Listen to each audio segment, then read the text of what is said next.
fawi silmaji capan e nayya wayguya to lido Burkina Faso. Bismillah mon e silmaji nogay jokkoji e kabaruji di. Abdoulaye Dikko. Edi silmaji nogay jokkoji e kabaruji di handen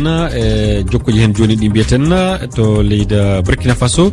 Kabaruji Burkina en cilminan hen kodo meren handen do won Abdoulaye Sidibé hoore jonne fedde dranide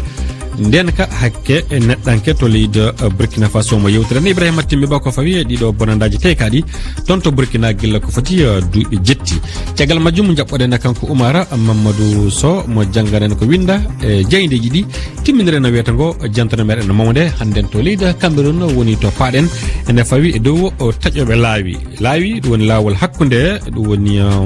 Yaoundé e Bafoussam na do hakkunde Yaoundé e Douala faade de tobbe non. Bismillah mon e yeftere coftal balli. Yeftere coftal balli Oumar Mamadou Sow assalamu alaikum. Mi salmutimomo Abdoulaye Dikko mi salmini heedibi refi fulfulde kala. En nyalande joyo berde e tawterede e kan hono kan hitan udnadi en noga tati feso tawi hitan udnadi en noga ne woni ko kano fijite e fuddan jango tigirigi no bidani ina hani labbine dum non ko jango nden nyalande joyo bere fudduto e alarbo ina wayna kawri kewdi non in pada nyalande jangde ko di tati yamde sappo e tati so hedi Sudan bangi worgo kame leydi Gambi ma kawru tonto wuru witengi Ismaïl tonto Sudan ko e groupe G yamde sappo e jeegom sawto me Prince kame Guinée Bissau ma kawru tonto Bissau groupe A be njiya yamde sappo e jeetati Guinée kame Égypte ben kawrata ko tonto leydi Maroc tawi ko e groupe D be njiya nyande aswere nde kadi kawri goddi ine kewi kono kadi ko padade ne fewi ine jiya hen tan hakkunde Zambie e Côte d'Ivoire kambe ko e groupe H be njiya Guinée équatoriale kame Tunisie ben ma kawru tonto Malabo e groupe J Afrique du Sud kam e Maroc koto Johannesburg be kawrata kono kay Sénégal e leydi Benin yamde sappo e jeenayi koto Cotonou jogoro wonde ben ko groupe El Abdoulaye. Kylian Mbappé holli yida jokkude e hitane warorde latude to PSG. Ndedo ngaldo pellital mbiyen wadi bettere mawnde ne fewi wonande Paris Saint-Germain de tawno non diddal mabbe ngalla he miijinoki taw so tawi Kylian Mbappé ina anyi hadnuri don golle mum de tawno o jogino fartange wawde jokkude haytani ujune didi e nogase joyi kono o witan be kaddata ko e hitade jogonde darade nde e der dum don non Paris Saint-Germain holliti hen mettere berne mumbe mbi ko gedi didi tan godani Kylian Mbappé o heddoto ton o jokko so dum ala be jeeyama yeedemo ne non ina gasa tawbe mbi o wawi yeede fof ha heddi kippombo Real Madrid cikkada ko ton o mo ganduda ko Kylian Mbappé yidi yaade wadum lati golla jaram kodo men hande to Burkina Faso wadi duubi jetti ko ndi leydi anatawa RFI ndenagu sabe fitnaji jihadiyankobe edum sabi bayde ko foti yinbe udnaji sappo e eggurudu ko foti yinbe miliyooji didi ko tay kadu nyende fof ala hali o ana beydo e tidude dum woni ko holliti fedde Burkina draninde renude hakke bi adama dum woni nudeten FBDH Abdoulaye Sidibé hoore jonde fedde woni kodo meden handen e fano hala Ibrahima Timmi ba o mo nyaago laamu o fadde o Burkina haba e jihadiyankobe jonnon teddina hen hakke bi adama. Abdoulaye Sidibé mi jewtima mi salminima. Mi jewtima da fedde mon FBDDH dum ko fedde daraninde kala ko hanani neddanki Burkina Faso wadi hollitol ende yontere do dum ko mandingol wadi duubi jetati gila fitinaji fuddi wadde Burkina Faso fitinaji koliyankobe on non fitina himo mawni wodi yimbe ujunaji sappo mayube ender di fitinaji wodi kadi yimbe milionaji didi eggube gila dun fuddi on holli e der ngol hollitol mon o fitina hino beydade wala e ustade yewti en dun seeda on jaati ba haluda non ya koy e ayi hikka woni duubi jatti e lafi dena ko ana woni Burkina Faso e nyande fuudu en wawi yude yu beydan bunde beta ko buytade donc dum fu wadi sanne e sadum iwedu ayi dum wadi problème hewde dum woni himbe sottube te tawa du wen déplacer interne en handen en wawi wiide déplacer interne ben yaha fa million ji tati ɗum kay baka ɓe wala yimɓe waɗaɓe accueilli les familles donc ɗum kay yimɓe tan ɓe état he waɗi recensé wala yimɓe waɗaɓe accueilli les familles mumen par ce que min anni famille Wagadugu ma Bobo ma Banfora famille waɗɓe yimɓe mum famille mum accueilli na foti yimɓe debe ma yimɓe capanɗe jeegom ma yimɓe sappo yimɓe nogay donc a yii ɗum sen ƴeewi Burkina Faso sammine laamu ɗiɗi waɗi laamu ciwlama ko konunkoɓe jogiti laamu Burkina Faso hande argol mabɓe e laamu ɗum ɓeydi o fitina walla ɗum ustike hande yimɓe civil ɓe waregol mabɓe ɓeydima e nder leydi ndi eyi waregon civil ene wawi wiwde jilla e militaire ɓe wari laamu tan ɓeydi bonde niya ɓeydi bonde ene wawi wiwde waɗɗo kudita arandereje on Damiba o kudita kañdu boni donc so jilla Traoré kañdu wari ɓuuri fof bonde kati hande hakke ɓiɓe adamanke jatake le Burkina Faso tan jatake donc lewɓe ana ware sukaɓe ana ware donc jamma e subakan e saabe par ce que ɓena jeeyi ɓen jiida eɗe ngo leñol ɗum woni probléme ɗum woni min jantata ñande fo yalla ɗum acce yimɓe ana acce waɗede par ce que ɓena ley leñogoɓe ƴotta par ce que ɓe yimɓe leñol ngo e waranɓe donc ɗum woni probléme o Burkina en wawi jillaw militaire e warde tan e situation waɗi vraiment aggravé sanne vraiment ko ɓeydi hen on mandini e nder ngol hollitol ngol yaltinɗon wondema hakkeji yimɓe Burkina Faso teddinaka ɗum ñinnaka e nder leydi ndi hiɗon ñaagui ardiɓe Burkina Faso hiɗon ƴamiɓe yoɓe teddin hakkeji neɗɗanke teddinaka e nder Burkina Faso hande fee seeɗan handen e militaire en kamɓe woni laamu ɓe waɗan ko ɓe muuyi mais min yiya du handen ani magistrat en e procureur en ani côté goɗɗo kañ en na wawi addude haala mais wawa jaɓude ko waɗata on donc ɓeɗo min waɗiɓe interpellé probléme ngaji ko watta le Burkina par ce que yimɓe heewɓe warama yimɓe heewɓe waɗama e waɗi plainte fa hande résultat wara yimɓe heewɓe ɗum naggama e dillidama fa hande duuɓi ɗiɗi duuɓi tati lebbi joyi lebbi jeegom anda mawɓe na won lewɓe na won e worɓe na won mais fa hande andaka teɓe naati a famina donc ɗum woni min waɗi interpellé e procureur en magistrat en kamɓe ɗo ɓe ada décision ɓe naara ɗum e wawi wadde yalla yimɓe warɓe yimɓe ma yimɓe nanguɓe yimɓe dilliɗ ɓen yalla moye nangata yimɓe ana dillida moye wonko woni ana wara yimɓe de nangataki ne waɗe jugé caggal mawnugol ɗi fitinaji Abdoulaye Sidibé e yi ardiɓe laamu faddew Burkina Faso ɗum ko ɓe konunkoɓe kamɓe dabare mo ɓe ɓami ko ƴettugol VDPN ɗum en andi ko yimɓe wallitotoɓe konunkoɓe militaire ɓe Burkina Faso ngam haɓugol kuliyankagal nadugol VDPN e nder konu Burkina Faso nden feere wawa wartirde jaam e nder ndi leydi den wawa jillaɓe haala recrutement e VDP men haali non fati ɓe waɗa hannden ɗum waddi probléme hewɗo on hannden e yimɓe wiyeteɓe terroriste kamɓe du neɗɗo mum naati e recrutement VDP ɓe yoppata ɗum les laddeji les saare ɓe yoppata donc kamɓe ɗum ɓe ummini joni a famina bon kañum du VDP en kañum du neɗɗo fuu e mon neɗɗo mum woni e jihadisniyaku ngun so ɓiɗɗo mum won ley toon so baaba mum won ley toon kamɓe du ɓe yoppata donc probléme on e ñande fuu o waɗan aggravé jonka ñande fuu o waɗan aggravé a yina Abdoulaye Sidibé mi jarnima sanne mi yetti mi jootima min salmini sakiraɓe fof hettiniɓe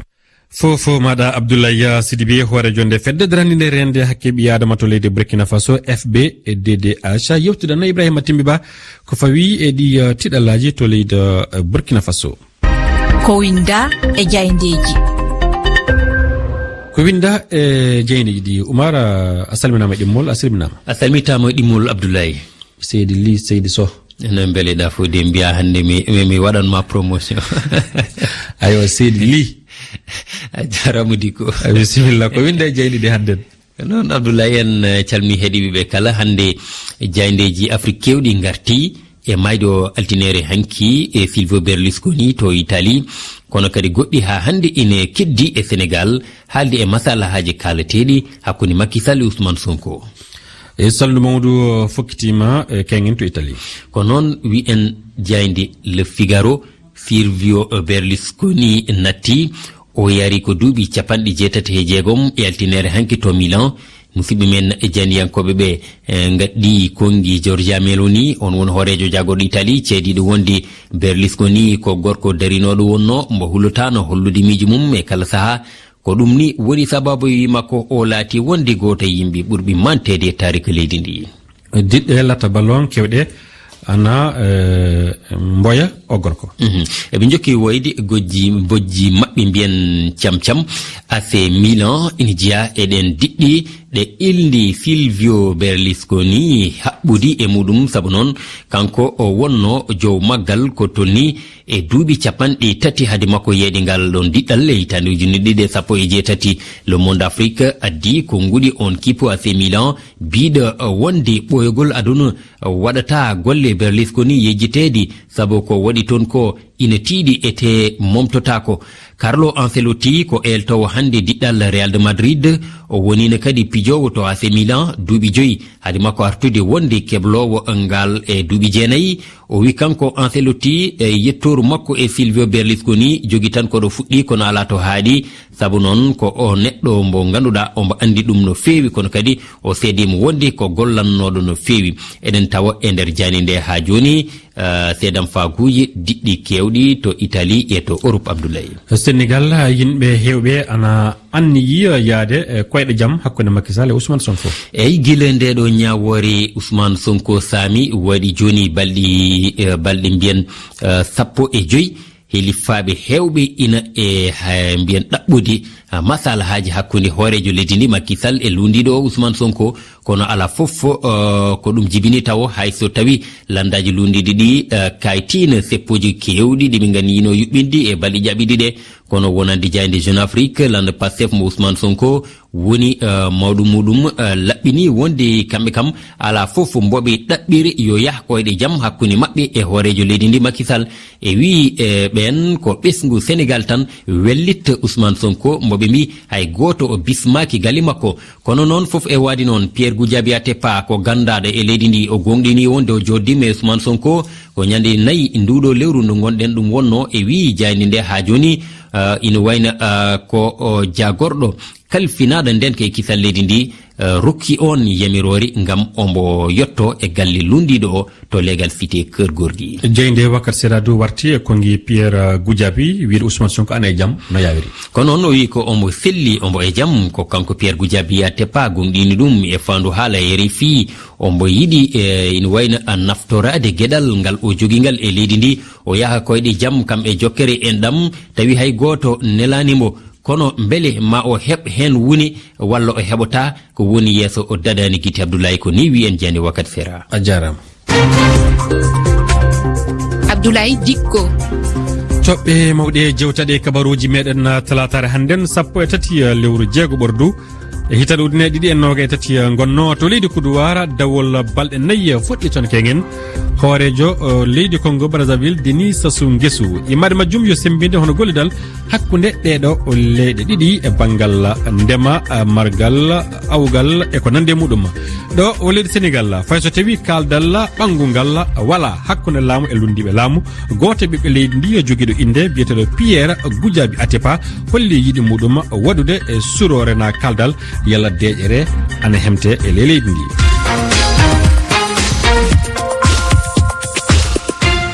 to leydi Cameroun paaɗen hannden e jantore meɗen mawde e toon gillal lebbi kurɗe hannden taƴoɓe laawi ana tampini sanne dawoɓe hakkude Yaoundé e Douala e hakkude Yaoundé e Bafoussam hewɓe ana mbarmi e dow ngol laawol saabe ɓeeɗo taƴoɓe laawi hannden police en e tawtude gendarme en Cameroun ana dari sanne wallude hono ndenagu e dow ɗi laawi ko saabidu e hewɓe taƴoɓe laawi ɓe nangama. Mariama Mumini warani en jantore mum nde. yahoɓe jahale jemma hakkude Douala be Yaoundé be hakkude Yaoundé Bafoussam ɗo worri kultorol sababu fasirma be ka'e ɗe kalluɓe wangini dow laabi ɗi. ha yeeso Edeya seɗɗa to a ummiri Yaoundé min ɗo mari halluɓe ha ɗo pusoɓe daroɗɗe motaji heɓa ɓe darna ɗi ɓe fasa ɗi mota petpeton be mawɗi fuu ɓe sendiray. mi ummi Yaoundé min sali Edeya jargina en maɓɓi amin ɓeɗo fiɗa ka'e waɗan dow motaji 7 tokkidirɗi derɗirawam ka nawni min ɗon hôpital Yassa obstétrique ɓe ɗaɓɓi mbargo amin. soja en haftani haala ka larani battan mo jahale be battan mo ndenago lesdi ɓe gaɗani ka jonde ha Bumnyebel. Charles Singandam commandant peloton routier wuro Bumnyebel. min ɓeddi taskitiggo dow ko larani ndenangu ha nokkure amin min ɗanatako fahin. wargu hande ɓe nangi derke'en ɗuɗɓe huwoɓe kallungal ngal hakkunde Edeya Douala. min ɗo mari nangaɓe ko ɓurata 20 daroɓe fasa lañoɓe.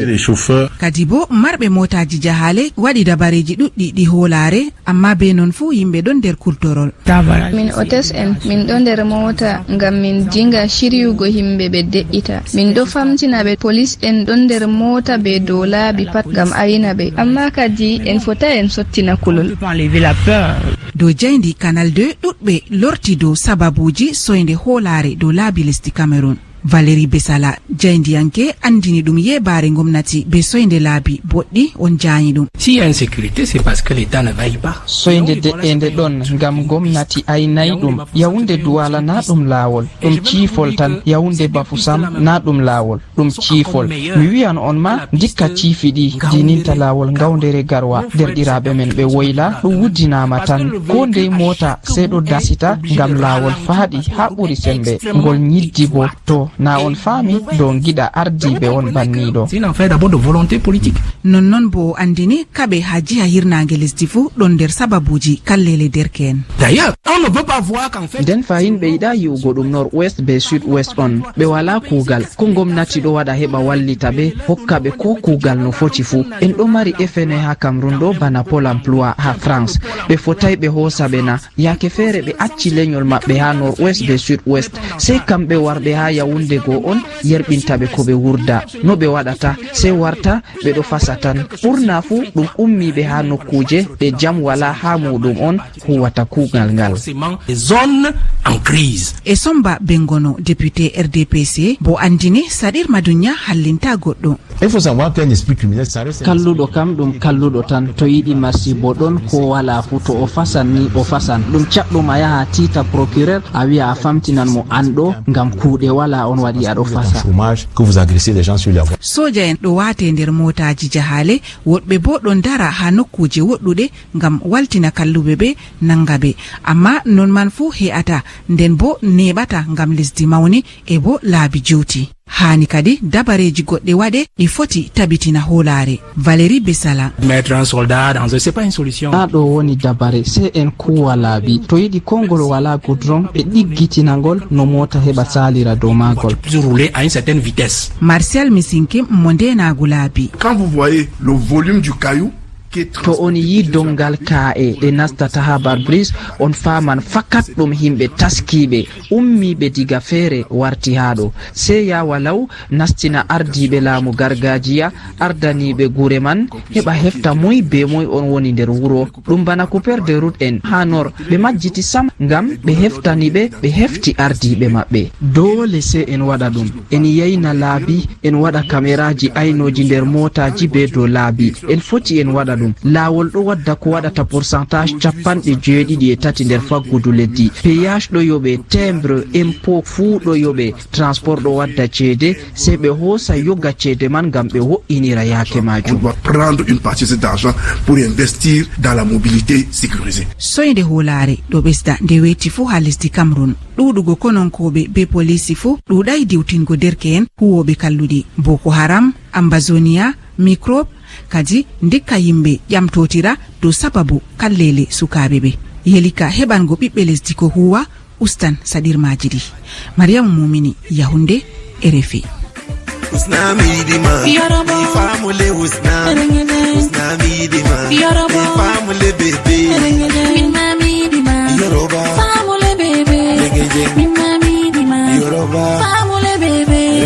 Ideje billaw Yoruba be wana mulle regende ideje billaw Yoruba be wana mulle regende ideje billaw